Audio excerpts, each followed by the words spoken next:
para dar início a essa edição, eu vou chamar para essa conversa Matheus Pereira, diretor da Pátria Agronegócios, para a gente cumprir a nossa agenda. Quinta-feira com a Pátria. Semana passada foi Alexander Horta, mas eu tô de volta, viu, Matheus? Bom dia para você, seja bem-vindo, meu amigo. Que bom tê-la de volta, Carla Carolina. Prazer estar falando contigo nessa quinta-feira. Acelerada, de muita novidade. Bora lá. Matheus, eu vou sem mais delongas, direto para a atualização dos números de safra. As estimativas da safra da Pátria Agronegócios, que eu sei que serão divulgadas em primeira mão aqui por você e pelo time no Bom Dia Agronegócio. Tem número novo, né? Exato, Carla. A gente finalizou o levantamento ontem à noite. A gente passou, em especial, essas primeiras horas da madrugada, trazendo apenas uma apuração final da maneira que será colocada a mercado, né? Mas tivemos novas reduções, tanto de produtividade, soja, assim como potencialmente, né, reduções produtivas do milho segunda safra. Vale lembrar, né, Carla, que o nosso primeiro levantamento, lá no dia 18 de julho, também foi trazido como exclusivo aqui dentro de Notícias Agrícolas, né? Já havíamos apontado, né, uma redução potencial, né, do teto produtivo da soja brasileira. Nosso número de 155,8 milhões de toneladas passaram agora, Carla, para exatos 150,67 milhões de toneladas.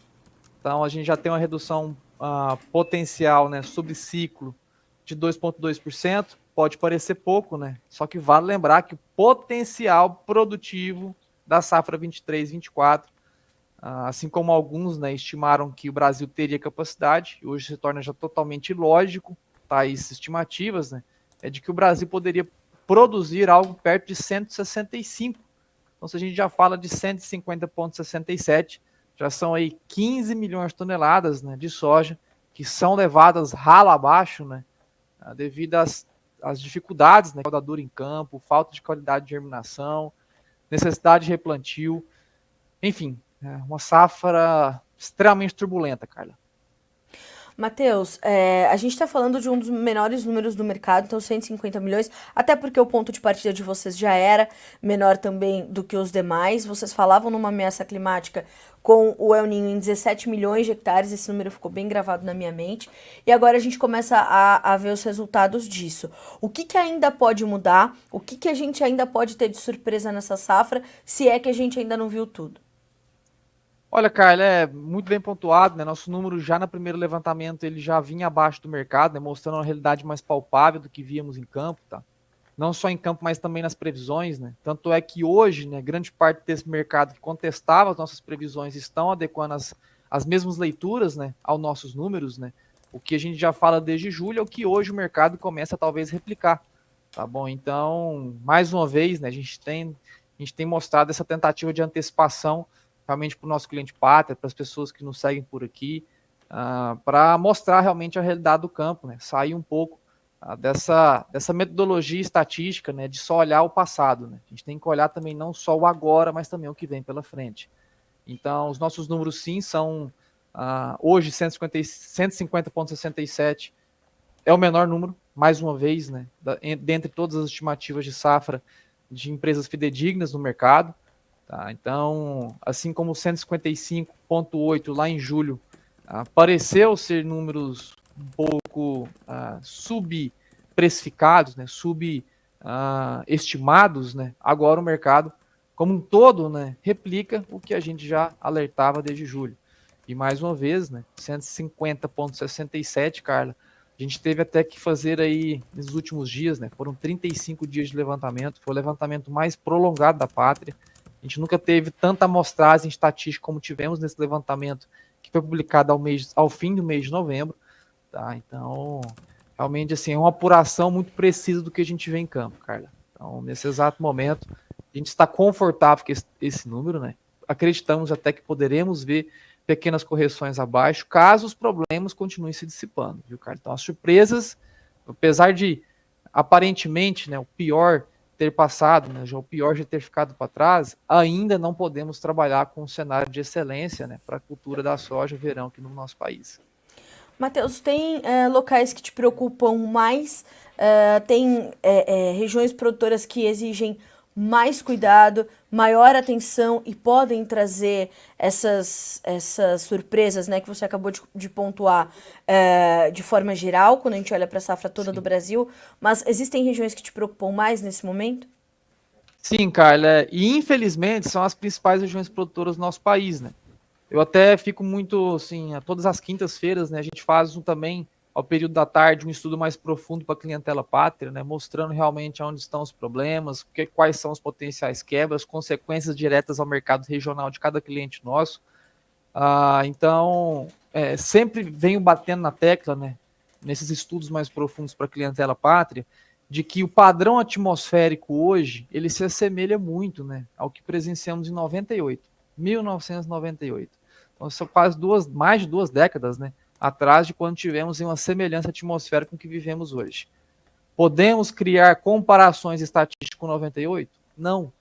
As principais regiões produtoras em 98, né, de soja aqui no país se confinavam, né, ao sul e sudeste do nosso Brasil, que são regiões, né, que passam, né, de maneira mais tolerável, né, diante de um El Niño com essa intensidade, com essa distorção atmosférica que a gente vem vivendo. Então, hoje, né, a gente presencia mais uma vez um padrão atmosférico semelhante. Porém, né, as principais regiões que seriam afetadas em 98 e que agora a gente vê na prática, né, toda a problemática que acarreta, né, a presença desse fenômeno, desse aquecimento exagerado, em especial da região Nino 3, né, que é aquela região mais próxima aqui à área continental da América do Sul. Né.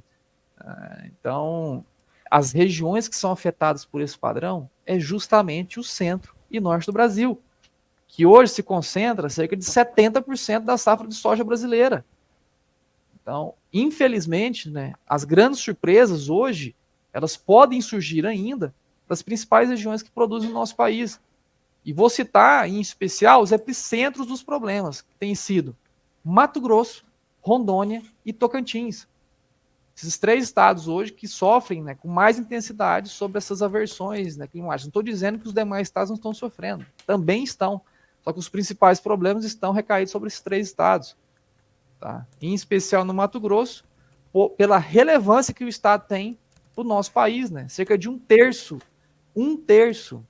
da safra de soja, verão no Brasil vem do Mato Grosso. Metade, 50% do milho segundo a safra brasileiro vem do Mato Grosso.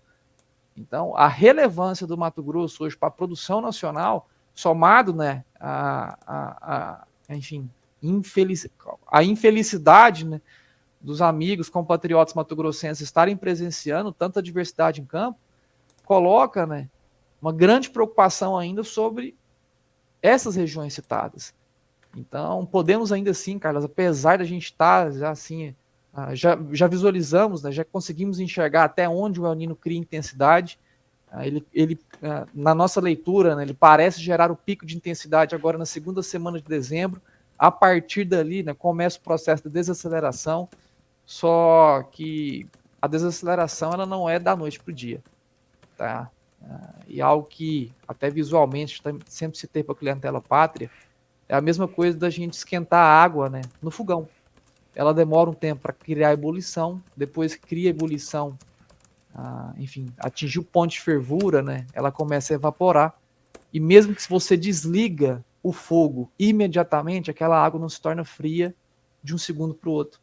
Ela leva um tempo realmente para criar esse processo de calefação, né, esfriamento das regiões oceânicas, até que a gente deixe esse El Niño para trás. E pelas projeções, né, dos principais modelos que analisamos, né, o El Niño tem capacidade de atingir até o início de maio deste ano. É claro que a intensidade dele sai de uma intensidade alta, elevada, como tem presenciado por agora, vai caindo gradativamente para moderada e baixa até maio. Só que, infelizmente, o El Niño parece ser um calo no sapato que a gente deve aturar até meados do ano que vem, viu, Carla? Matheus, como é que o mercado está se comportando diante disso? Já já a gente vai trazer um pouquinho de informação aqui sobre o milho também, que tem números novos, mas eu queria entender como é que você está vendo o comportamento do mercado em Chicago diante disso e o comportamento do produtor e dos negócios aqui no Brasil diante desse cenário que você acabou de descrever lá fora. O mercado já absorveu todas essas informações? Olha, Carla, ainda não, tá? Grande parte do mercado agrícola ele não é formado por especialistas de campo, ele não é formado por agrônomos, agricultores, ele é formado por pessoas que ficam lá no teu conforto do teu ar-condicionado, olhando pela janelinha tua grama irrigada.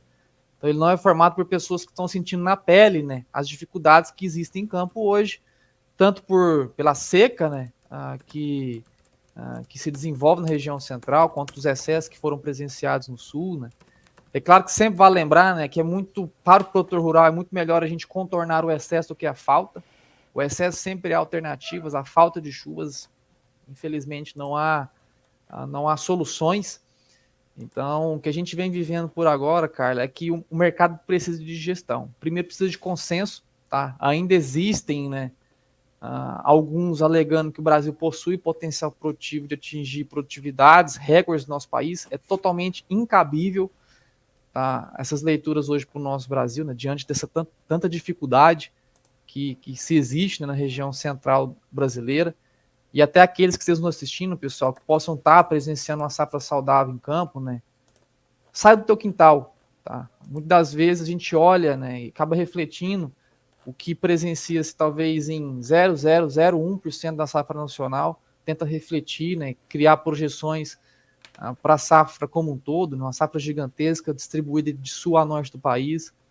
Então, o mercado ainda, né, não tem essa precisão de apurar realmente a real dimensão dos problemas aqui no Brasil, tá, Carla?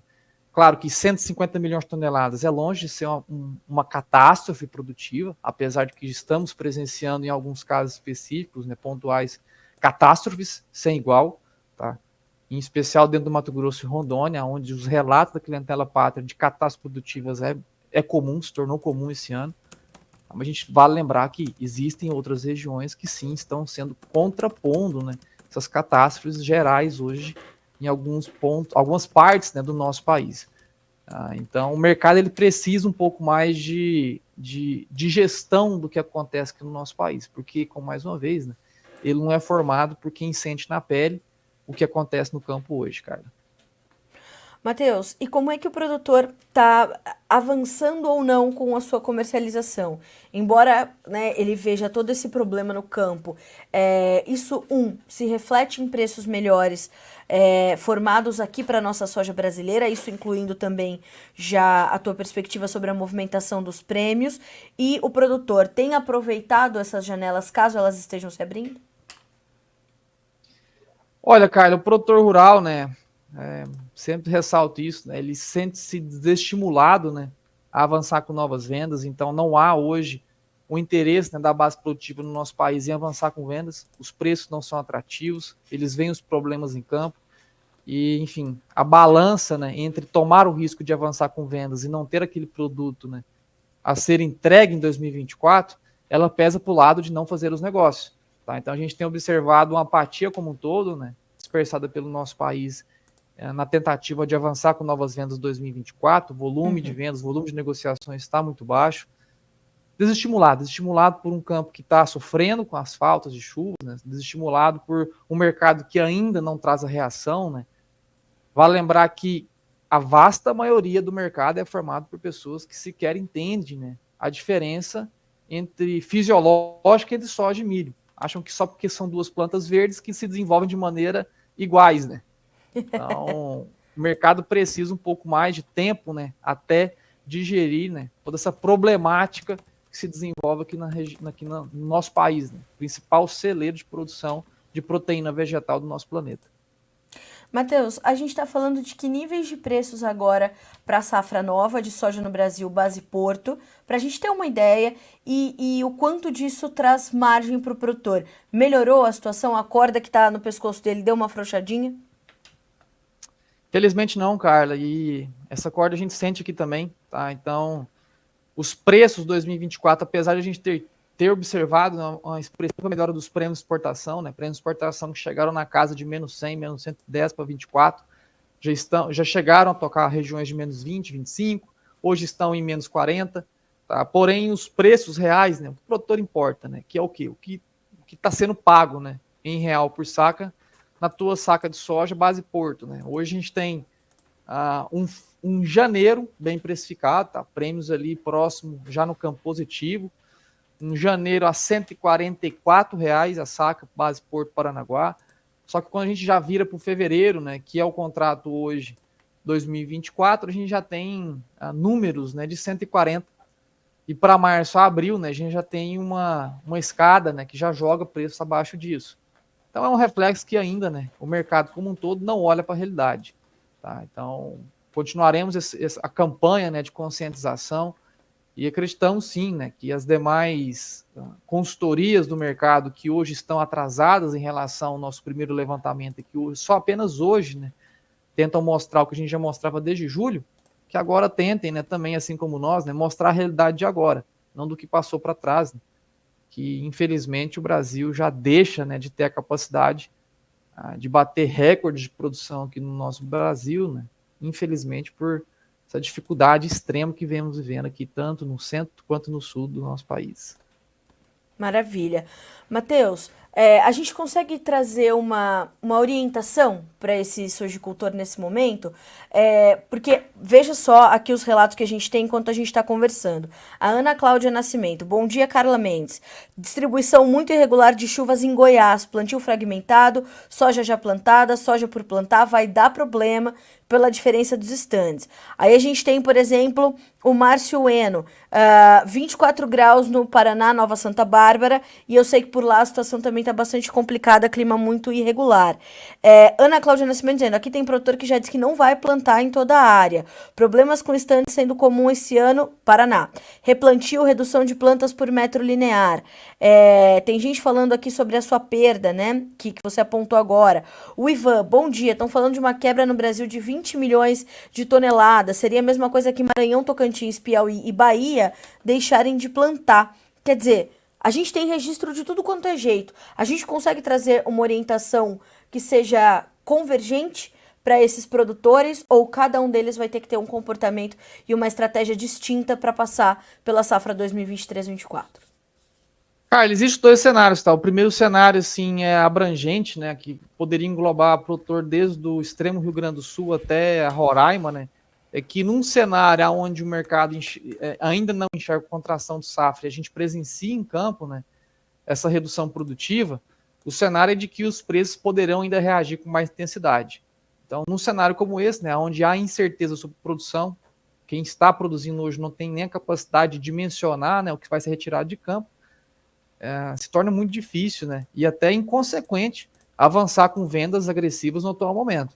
Então, diante desse cenário de incerteza produtiva da tua atividade, o melhor remédio que se tem é a paciência. É a paciência para não correr até o risco, né, de um potencial washout, enfim, o risco de, enfim, Deus me livre, né, mas de uma falência eventualmente por conta de capacidade improdutiva.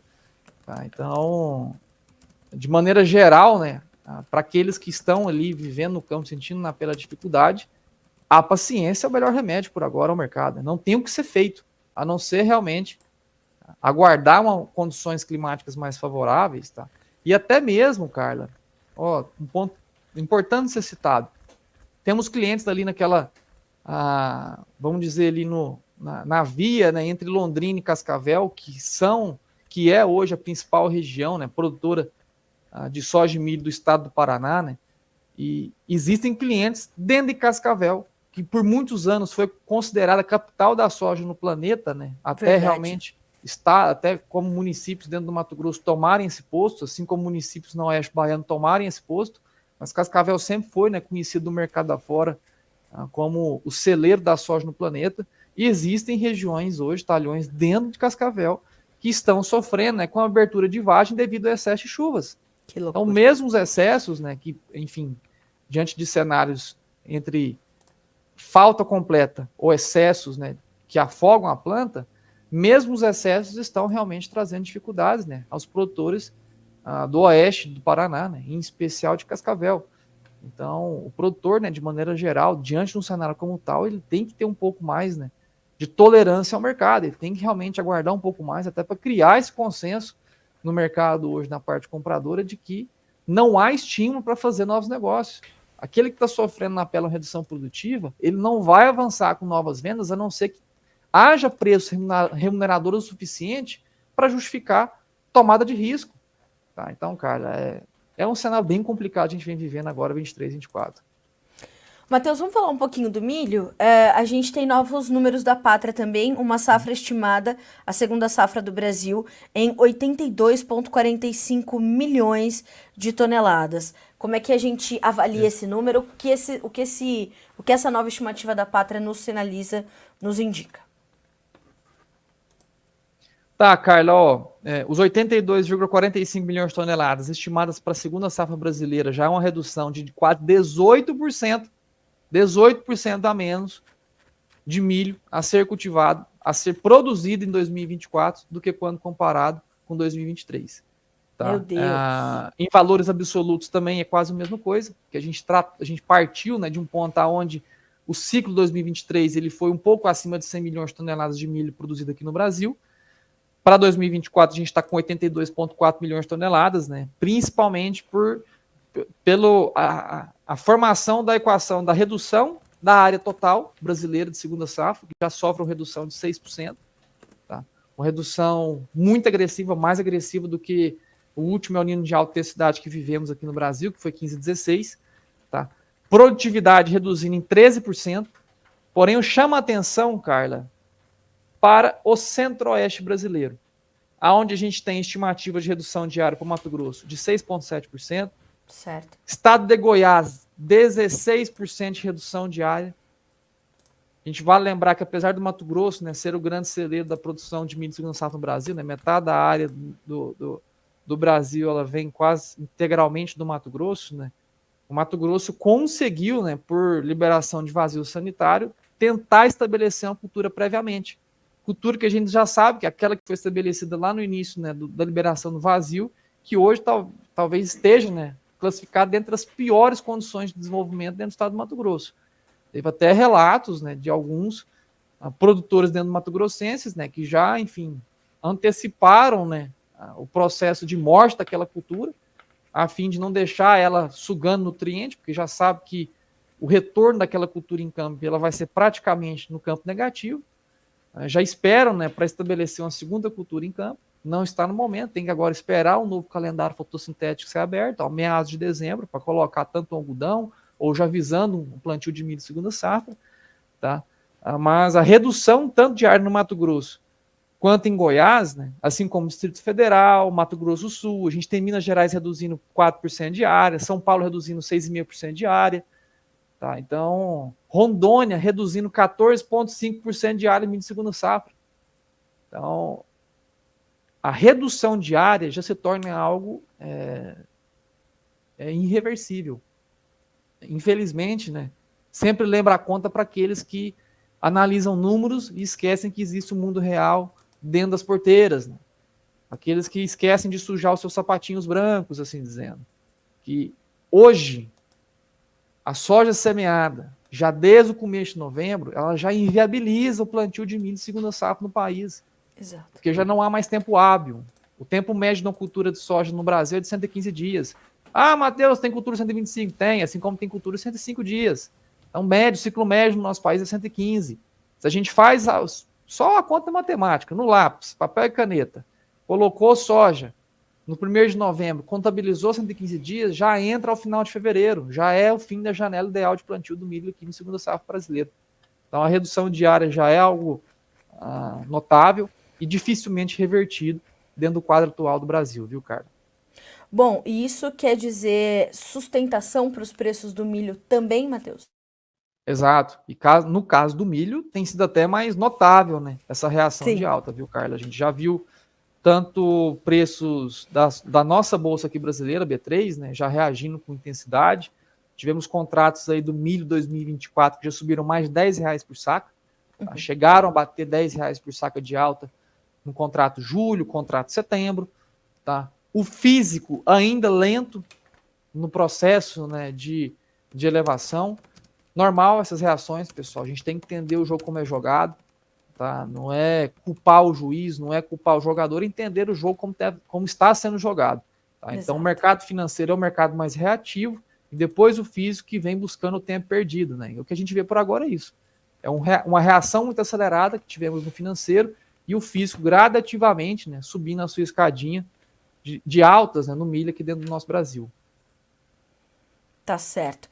Matheus, a gente tem uma, uma mensagem final para trazer para o produtor, para pelo menos tranquilizá-lo. A gente pode trazer um sinal que vai equilibrar essa balança que tem ali no outro pratinho, né? Tantas angústias, tantos desafios que ainda estão pela frente?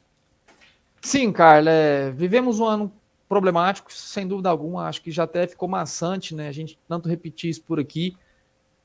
Num cenário como esse, né, o produtor ele deve ter a cautela, principalmente em evitar as vendas que possam comprometer, né, aquele risco de produção, tá? A gente, talvez muitas das vezes, quem está do outro lado não conhece a realidade do campo, acabam recomendando vendas aceleradas, né, diante de uma realidade de euforia, uma incapacidade realmente de predizer o que acontece em campo no nosso Brasil e acabam colocando, né, em risco as pessoas que tentam, né, realmente levantar esse nosso país. Então, no atual momento, é um cenário de cautela, um cenário de preocupação ainda, Carla. Apesar do El Niño ter mostrado sinais que tenderá a bater os picos, né, ali em meados de dezembro e passar por esse processo de desaceleração, não estou dizendo que os problemas irão sumir do radar.